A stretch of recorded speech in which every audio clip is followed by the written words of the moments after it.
देश में कोई भी व्यक्ति या कोई भी संगठन अगर किसी भी कानून से नियम से प्रसन्न नहीं है या उसको लगता है उसको उसका नुकसान होने वाला है तो उसको धरना देने का, अपना प्रतिरोध जताने का हक है।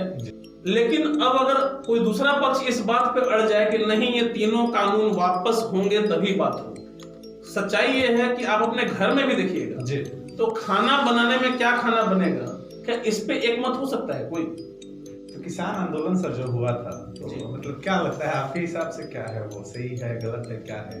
क्योंकि हम जब देख रहे हैं तो आधे लोग तो उसके पक्ष में हैं और आधे लोग उसके विपक्ष में हैं, तो मतलब थोड़ा सा क्लियरिफाई नहीं हो पा रहा है। आपका क्या पक्ष है इसमें? देखिए, सबसे पहली बात कि आंदोलन सही है या गलत जी, तो देश में कोई भी व्यक्ति या कोई भी संगठन अगर किसी भी कानून से नियम से प्रसन्न नहीं है या उसको लगता है उसको उसका नुकसान होने वाला है तो उसको धरना देने का, अपना प्रतिरोध जताने का हक है जी।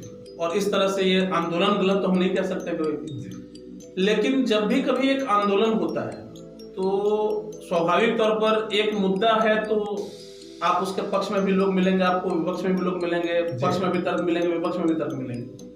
और मैं ये नहीं कहता कि पक्ष वाले लोग कंप्लीटली सही हैं या विपक्ष वाले लोग कंप्लीटली सही हैं जी, लेकिन समस्या ये है कि पिछले 2 महीने से अधिक समय से जी इतने सारे लोग सड़क पर टेंट लगा के बैठे हैं, दिल्ली को चारों तरफ से घेर रखा है और अभी 26 जनवरी को घटनाएं भी हुई जी। अब इसमें भी आरोप है कि सत्ता पक्ष ने करवाया या किसने कराया, जो भी, मैं उस आरोप में जाना ही नहीं चाहता जी, क्योंकि पूरी दुनिया को पता है कि मैं भाजपा से जुड़ा हुआ भी हूँ और भाजपा समर्थक भी हूँ, तो लोग कहेंगे कि मैं सरकार का पक्ष रखता हूँ। लेकिन जो मूल चूल बातें हम मुझे समझ में आती है वो ये है कि कानून कहाँ बनता है जी, बेसिक कानून बनता है संसद में जी।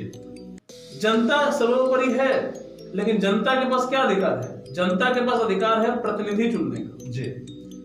तो जनता ने अपना प्रतिनिधि चुना और प्रतिनिधियों ने कानून बनाया जी, और प्रतिनिधियों ने कानून संसद से पास करा के राष्ट्रपति जी के पास चला गया। अब अगर आपको लगता है कि उस कानून में कुछ समस्या भी है जी, तो सरकार ने, मुझे लगता है, बड़ा दिल दिखाया है और 11-12 दौर की बातचीत की है जी। और बातचीत में आप एक चीज समझिएगा कभी भी कि अगर मान लीजिए कि हम और आप किसी मुद्दे पर विमर्श कर रहे हैं जी, तो कुछ बात आप कहेंगे, कुछ बात हम कहेंगे, और एक समझौता जो एक वर्ड होता है उसके बारे में ऐसा कहा था कि थोड़ा आप अपने आप को संभालेंगे, थोड़ा हम अपने आप को संभालेंगे। सरकार ने, मुझे ऐसा लगता है कि बड़ा दिल दिखाया है और ये कहा है कि हम इन तीनों कानूनों में लिखी गई हर बात पर शब्दशः चर्चा करने को तैयार है और उसमें जहां कहीं भी समस्या आती है उस पर अमेंडमेंट करने को तैयार है जी। लेकिन अब अगर कोई दूसरा पक्ष इस बात पे अड़ जाए कि नहीं ये तीनों कानून वापस होंगे तभी बात हो जी, तो ये मेरे ख्याल से हठधर्मिता है। सरकार ने यहाँ पर बड़ा दिल जरूर दिखाया है कि आप हर बात में, यहाँ तक कि उन्होंने कह दिया कि 1.5 साल तक हम इसको स्थगित कर देते जी। इस पर भी अगर कोई तैयार नहीं हो रहा है तो डेफिनेटली एक कहीं ना कहीं मन में ख्याल आता है कि इस आंदोलन में कुछ राजनीतिक गतिविधियां हैं और राजनीतिक हित हैं जिसके कारण लोग इसको खत्म नहीं होने देना चाहते। जो 26 जनवरी की घटना हुई वो तो निश्चित रूप से नहीं होनी चाहिए थी, बेसिक और उसकी जो भी जांच हो सकती है वो होगी, जो सच होगा वो सामने आएगा। लेकिन मुझे ऐसा लगता है पर्सनली स्पीकिंग कि जनता के पास अधिकार है कि वो सरकार चुनती है जी। आप अगर इस सरकार से खुश नहीं होंगे तो आपको मौका मिलेगा, आज से 3 साल के बाद 2024 में फिर से आम चुनाव होंगे जी। 2024 में आप अपने मन की सरकार चुन लीजिएगा। सच्चाई ये है कि आप अपने घर में भी देखिएगा जी, तो खाना बनाने में क्या खाना बनेगा, क्या इस पे एक मत हो सकता है कोई? अगर घर में 5 लोग हैं, सबके फूड चॉइसेस अलग अलग होते हैं। अब कोई कहे कि नहीं भिंडी ही बनेगा जी कोई कहे कि आलू नहीं बनेगा जी, तो उसमें यही देखा जाता है कि जो मेजोरिटी चाहती है या जो ज्यादा लोग पसंद करते हैं उस तरह की चीज रास्ता निकाला, या कभी हफ्ते में एक दिन उसका ही मन का बना दिया जाता है, ऐसा होता है exactly। तो बीच का रास्ता निकालने के लिए जो कोशिश होनी चाहिए, मुझे लगता है कि किसानों की तरफ से जी ये पहल नहीं हो रही है और वहां पर बिल्कुल एक बात पर टिक गए हैं वो कि नहीं ये सारे कानून वापस होंगे। तो मुझे लगता है कि अगर ये कानून वापस होते हैं, मैं एक सेकंड ये भी मान लेता हूँ कि ये तीनों कानून गलत है जी, खराब है और वापस होने भी चाहिए, लेकिन आप ये सोचिए कि अगर इस प्रकार से कानून वापस हुए जी बेसिक, तो देश में एक कैसा प्रेसिडेंट पड़ेगा सामने कि क्या हो चुका है। फिर तो किसी भी मुद्दे को लेके जी, आप एग्जांपल ले लीजिए, आज आसाराम बापू जेल में है, जी बेसिक, उनके भी लाखों समर्थक हैं। वो कल में दिल्ली घेर के बैठ जाएगा, आज उनको रिलीज कीजिए तभी जाने देंगे, नहीं तो नहीं जाने देंगे। बेसिक सीए एनआरसी का विरोध आप देख ही चुके हैं जी, किसी भी कानून, आप मान लीजिए ट्रिपल तलाक है, 370 है, या फॉर दैट मैटर आप कोई कहे कि हम आयुष्मान भारत से खुश नहीं जी, उसके खिलाफ धरने पर हम बैठेंगे। जी, 5,000 लोग, 10,000 लोग, 20,000 लोग, 50,000 लोग जमा करना आजकल छोटे मोटे नेताओं के लिए तो बहुत बड़ी बात नहीं है। एक एक नेता की भीड़ की रैली में 10-10 लाख लोग इकट्ठे हो जाते हैं। तो मेरे कहने का सेंस है कि अगर इस प्रकार से कि हम घेर के बंद कर देंगे या जो भी कर देंगे, अगर कानून वापस होते हैं तो ये देश की भविष्य की राजनीति के लिए भी उचित नहीं। तो मेरा अपना मानना यही है कि कानून के बारे में किसानों को भी थोड़ा लचीला रुख अपनाना चाहिए जी। सरकार ने जो प्रस्ताव दिए हैं, मुझे तो लगता था कि वो स्थगन प्रस्ताव से भी बेहतर जी, यदि वो हर लाइन पे डिस्कशन करके उसमें जिन बातों पे आपत्ति है उस पे अमेंडमेंट करने को तैयार है जी। तो मेरे ख्याल से वही जो है वो सफिशिएंट होना चाहिए था इस आंदोलन को खत्म करने के लिए। सर, बजट को लेकर के भी तमाम बातचीतें चल रही हैं कि बजट जो आया है वो बहुत बेहतर नहीं है। एक धड़ा इसके भी पक्ष में है और एक धड़ा पूर्ण रूप से विपक्ष में है। तो चूंकि आप IIT दिल्ली से पास आउट हैं, IIT दिल्ली के एलुमनस रह चुके हैं, बहुत अच्छा आप इसके बारे में अपना विचार भी रखते हैं या अर्थशास्त्र की बहुत अच्छी समझ भी है। क्या लगता है आपको कि भारत के लिहाज से, भारत में चूंकि हम देखेंगे माइनस GDP जो अर्थव्यवस्था हमारा इतना नीचे चला गया था कोविड काल में, क्या लगता है उस हिसाब से बेहतर है? देखिए, मतलब मेरा जो व्यक्तिगत मत है इस पे जी, अगेन फिर वही बात हम कहेंगे कि कोई भी मुद्दा है तो उसके पक्ष में लोग होंगे, विपक्ष में लोग होंगे। जी, आप सरकार की बात मत सुनिए और आप विपक्ष की बात मत सुनिए, क्योंकि स्वाभाविक तौर पर सरकार क्या करेगी, अपने बजट पर अपनी पीठ थपथपाएगी जी, और विपक्ष क्या करेगा, आलोचना करेगा। बेशक।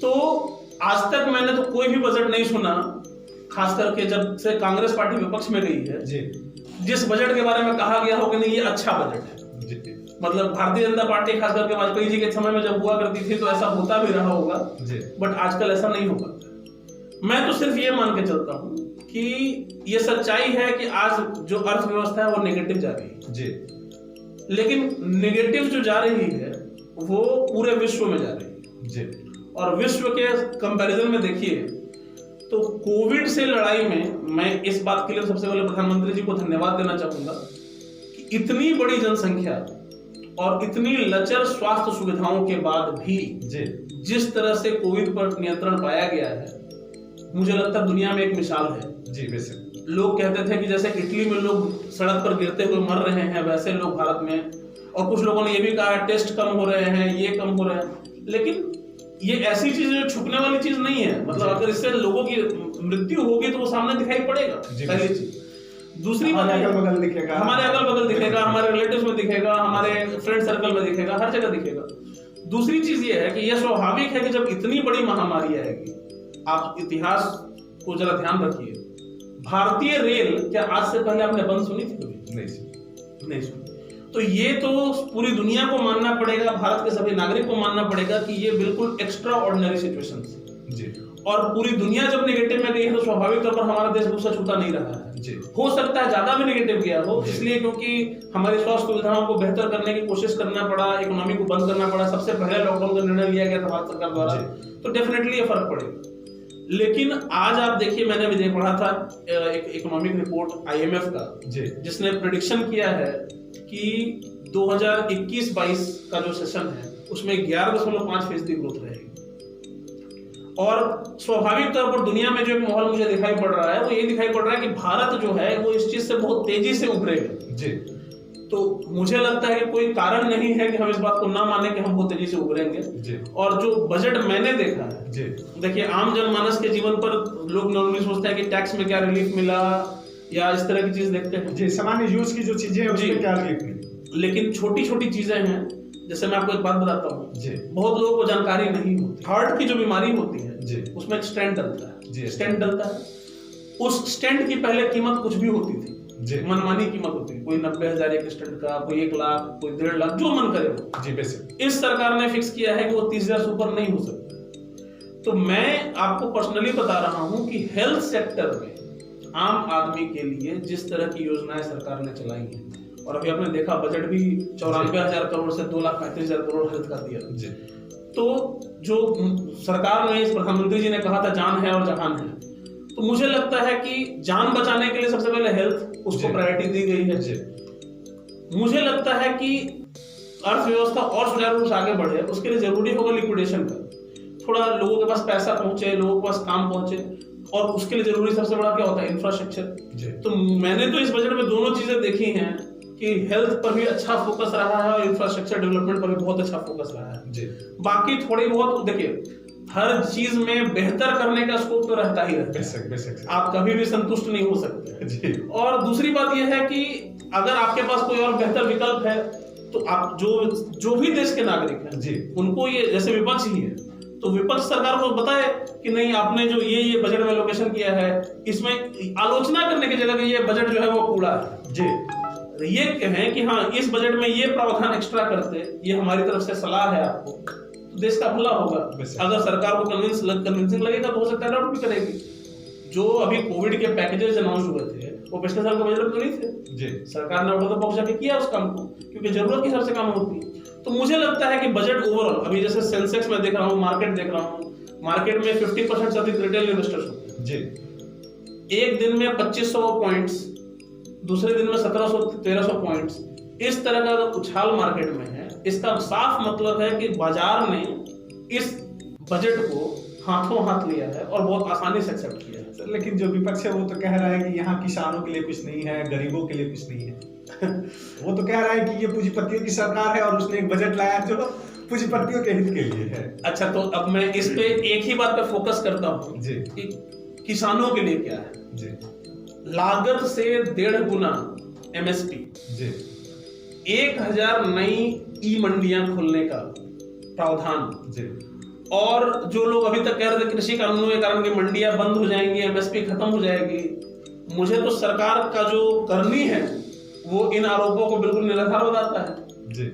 तो जो किसानों को पहले वो सपोर्ट कर रहे थे, वो सारे सपोर्ट सिस्टम अभी भी स्टार्ट हैं, रादर उसमें वृद्धि ही की गई है और अच्छी खासी वृद्धि की गई है जी। तो किसानों के लिए कैसे ये नुकसानदायक है, मैं तो सिंपल एक बात कहता हूँ, 2021 से पहले का भारत की जो भी योजनाएं चल रही थी, मैं एनडीए की बात नहीं कर रहा हूँ जी, मैं 2004 से लेके 14 तक यूपीए की योजनाएं भी चली थी जी। उन बजटों में किसानों के लिए क्या था जी, और आज के इस बजट में किसानों के लिए क्या है, इसका आप एक कंपैरेटिव एनालिसिस अगर कर पाए तो उससे आपको फायदा पता चल जाएगा कि सरकार ने किसानों को के लिए क्या किया है, अच्छा किया है या नहीं किया है जी। उस वक्त के हालात और आज के हालात, उस वक्त की एमएसपी और आज की एमएसपी, उस वक्त की एमएसपी पर प्रोक्योरमेंट और आज की एमएसपी पर प्रोक्योरमेंट, मैं तो एक सबसे बड़ा मास्टर स्ट्रोक मानता था एक ही जो मोदी सरकार ने पार्ट 1 में योजना लाई थी, जो नीम कोटेड यूरिया वाली योजना थी जी। किसानों की खाद की समस्या ही खत्म हुई, डायरेक्ट बेनिफिट ट्रांसफर से जो बिचौलियों का सिस्टम था वो खत्म होने लगा जी। चाहे वो आपको पता होगा कि पहले मुखिया के पास या कहीं कहीं इनफैक्ट आज भी इस सिस्टम को धत्ता बता के कुछ लोग ऐसा कर रहे हैं कि अकाउंट में पैसा आने के बाद भी कहते हैं उसमें से कुछ कमीशन दीजिए, ऐसा लोग करते होंगे। लेकिन अगेन, पहले जो भी पैसा उसी चैनल से आता था तो उसमें तो काट के मिलता था, यहाँ पर तो कम से कम व्यक्ति के खाते में आया है, उसके पास चॉइस होती है, बहुत सारी चीजें होती है। तो देखिए, फुल प्रूफ सिस्टम तो तभी बन सकता है जब लोग भी चाहें, लोग उस तरह से हों और हर कोई इस तरह का, और सरकार अपनी तरफ से जितने कदम उठा सकती थी, मुझे लगता है सरकार ने उठाया है सिस्टम को और पारदर्शी बनाने के लिए। बाकी कमी और ज्यादा निकालने के लिए तो अभी फेसबुक और व्हाट्सएप पे जोक चल ही रहा है कि अगर बजट की अच्छाइयां सुननी है तो सुधीर चौधरी जी को सुन लिया जाए और बजट की बुराइयां सुननी है तो रवीश कुमार जी को सुन लिया जाए। सर, आपने पत्रकारों का जिक्र कर दिया है।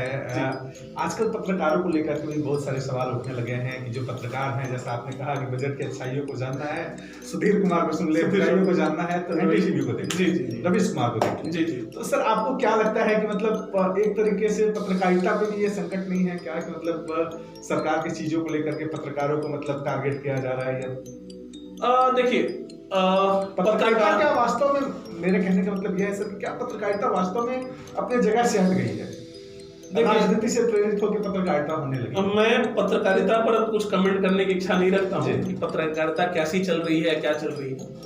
मैं सिर्फ एक बात जानता हूँ, कोई भी व्यक्ति, कोई भी सिस्टम, कोई भी सरकार पूरी तरह से सही नहीं हो सकती, पूरी तरह से गलत भी नहीं हो सकती। बात आती है पक्ष और विपक्ष की, और कुछ लोग कहते हैं कि हम निष्पक्ष पत्रकारिता कर रहे हैं, तटस्थ हैं, तटस्थ तो कोई हो भी नहीं सकता है। महाभारत में श्री कृष्ण जो थे वो पांडवों के पक्ष में थे। इसका मतलब ये नहीं है कि उनको पांडवों के पक्ष में गलतियां नहीं दिखाई देती थी और उसकी आलोचना वो नहीं करते थे। मैं भाजपा का कार्यकर्ता हूं, लेकिन आज भी सरकार की बहुत सारी चीजों का जो मुझे अच्छा नहीं लगता है वो मैं आलोचना करता हूं, और एक कार्यकर्ता होने के नाते आलोचना करने का हक मेरा लगता है ज्यादा है मुझे। एनीवे, मुझे उस पर सिर्फ एक ही बात कहना है कि आपको तटस्थ होने की जरूरत नहीं है। स्वाभाविक तौर पर अगर आज एक बजट आया है तो इस बजट के या तो आप पक्ष में होंगे या विपक्ष में होंगे, या तो आपको ये बजट पसंद आएगा या बिल्कुल पसंद नहीं आएगा। तो जो अच्छी चीजें हैं उसको आपको पसंद करना चाहिए, जो बुरी चीजें हैं वो आपको लॉजिक के साथ गलत कह देना चाहिए। समस्या पत्रकारिता पे या किसी भी व्यक्ति पे या किसी भी ऑर्गेनाइजेशन पे तब आ जाती है जब कुछ भी हो ये सही है और कुछ भी हो ये गलत है। एग्जैक्टली। जब ऐसी सिचुएशन आएगी तो वहां पर आपके किसी भी प्रोफेशन, चाहे वो पत्रकारिता हो, चाहे वो टीचिंग हो, चाहे वो XYZ कुछ भी कह लीजिए, आप अगर हर समय किसी एक चीज के, सिर्फ एक व्यक्ति एक सिस्टम के पक्ष में है, हमेशा उसके विपक्ष में ही है। जैसे मैंने कई बार देखा है कि एक सिंपल सा एग्जांपल देता हूं आपको। मायावती जी का एक इंटरव्यू आया था जिसमें 2 मुद्दों का जिक्र था। एक था हाजी अली दरगाह में महिलाओं का प्रवेश, और एक था सबरीमाला में महिलाओं का प्रवेश।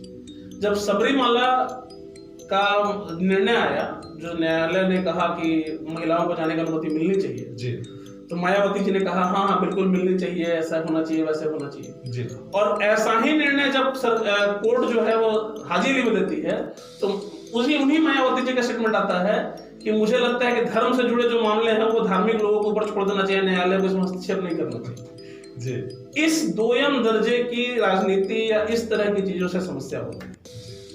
या तो आप धर्म को मान लीजिए पूरी तरह से, या तो आप न्यायालय को मान लीजिए पूरी तरह से।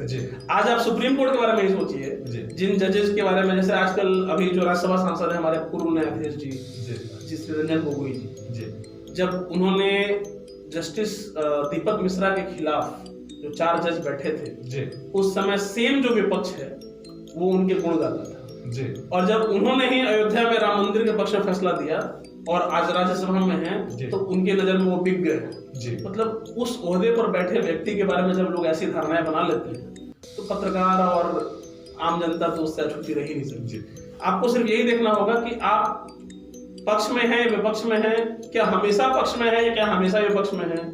ये आपको अलग करेगा कि आप सही पत्रकारिता कर रहे हैं या जिसको लोग लुटियंस मीडिया और गोदी मीडिया कहते हैं उस तरह की पत्रकारिता कर रहे हैं, तो उस पर एग्जैक्टली। तो हमारे साथ पंकज कपाड़िया सर थे। आपको एक बार फिर बता दूं कि IIT दिल्ली से एलुमनी हैं और विभिन्न विषयों को लेकर के अपनी राय को रखते हैं। आपने देखा कितनी बेहतरीन तरीके से और डाउन टू अर्थ होके जो हम बिहारी आम बोलचाल की भाषा में समझ सकें वैसे शब्दों का प्रयोग करते हुए बहुत बेहतर तरीके से इन्होंने बताया है कि क्या वास्तव में किसान आंदोलन इनके नजरिए से है, क्या वास्तव में जो बजट आया है उस पर इनका क्या विचार है, और बड़ी बेबाकी से इन्होंने अपनी बातों को रखा है। बहुत बहुत शुक्रिया सर हमारे साथ जुड़ने के लिए।